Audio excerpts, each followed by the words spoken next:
अगर धर्म को नहीं मानते हैं, आप आस्था केंद्र पर ही टारगेट कर देते हैं।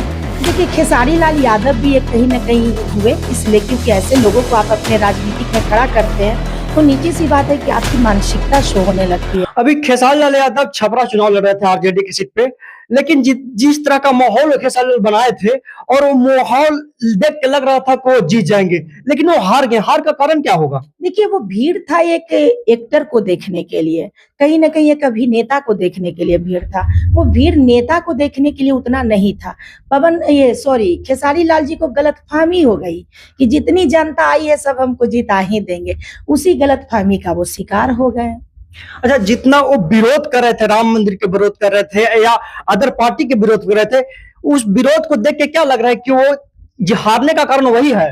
बिल्कुल वही है, बिल्कुल वही है। इसलिए क्योंकि आप अपने अगर धर्म को नहीं मानते हैं, आप आस्था केंद्र पर ही टारगेट कर देते हैं।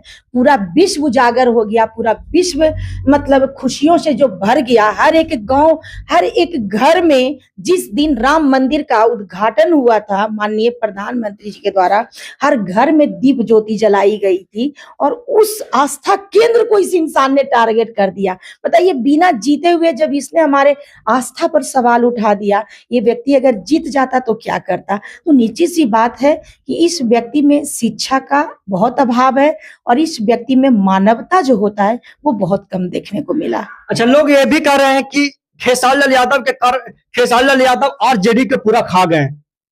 देखिए, खेसारी लाल यादव भी एक कहीं न कहीं हुए, इसलिए क्योंकि ऐसे लोगों को आप अपने राजनीतिक में खड़ा करते हैं, तो नीची-सी बात है कि आपकी मानसिकता शो होने लगती है। जनता भी समझने लगते हैं कि अरे भाई, इसने इसको क्या देख के दिया टिकट, तो कहीं न कहीं लोग थोड़ा-सा ये हो जाते हैं। दूसरा फिर ये हुआ कि थोड़ा-सा उनका पारिवारिक जो माहौल रहा, तोड़-फोड़ सॉरी मतलब अ, उनका जो पारिवारिक माहौल जो रहा, टूटा-फूटा सा, जैसे देखिए बड़े भाई को घर से निकाल देना, अब एक छोटी बहन है वो घर से निकल गई, तो वो तो मानते हैं कि अभी प्रेज़ेंट का मामला है। लेकिन पहले ही जिस तरह से उन्होंने अपने बड़े भाई को घर से निकाल दिया, तो जिसका घर फूटेगा वो निश्चित है कि गँवार भी लूटेगा। तो इनका घर ही टूट-फूट गया, तो बहुत सारे दरवाजे होने की वजह से भी हार हो गई। अच्छा, जिस तरह खेसारी लाल इतना बोल रहे थे, बौखला गए थे और वो चुनाव जीतने से पहले वो दावा कर दिए थे कि इस बार आरजेडी का सरकार बनेगा, महागठबंधन का सरकार मैं बनेगा। आपको एक बात और कहना चाहूँगी कि देख लीजिए कि जब माननीय प्रधानमंत्री जी का प्रोग्राम होता है, तो वो मैथिली ठाकुर के द्वारा एक संस्कृति के क्लासिक तरीका से दर्शाते हुए प्रोग्राम करते हैं। भक्ति और संस्कारों का वो चयन करते हैं और इनका जब कोई प्रचार-प्रसार होता है, तो ये कभी रोशन रोहित के द्वारा प्रचार करवाते हैं, कभी खेसारी लाल के द्वारा प्रचार कराते हैं। मतलब अश्लीलता स्टेज प्रोग्राम उस तरह का एकदम मलिन अभद्र गाना के द्वारा, तो ये सारी चीज़ें भी तो समाज देखने लगती है कि ऐसा नेता जो कहीं न कहीं अश्लीलता को बढ़ावा दे रहे हैं, यदि ये जीतेंगे तो समाज का क्या अच्छा, होगा? जिस तरह आरजेडी का गाना जो बना है आरजेडी पर, बहुत से गंदे गंदे गाना बना है उनके ऊपर, उस वो भी आरजेडी का लगता है लेके डूब गए क्या? बिल्कुल, अश्लीलता तो सभी को लेके डूब जाता है, तो फिर अगर उनके पार्टी को नुकसान हुआ है, तो फिर कौन-सी बड़ी बात है? और पहला बार ऐसा हुआ है कि आरजेडी में सीट इतना कम आया है।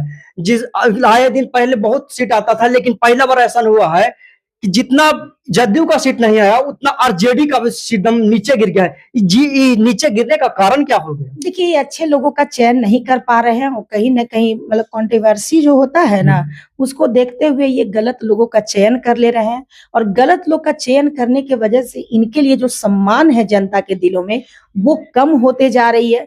तो सबसे पहले कहा जाता है कि बल और वर्चस्व बाद में दिखाइए, सबसे पहले सभी के दिलों पे राज करिए, अपने सम्मान को बढ़ाइए।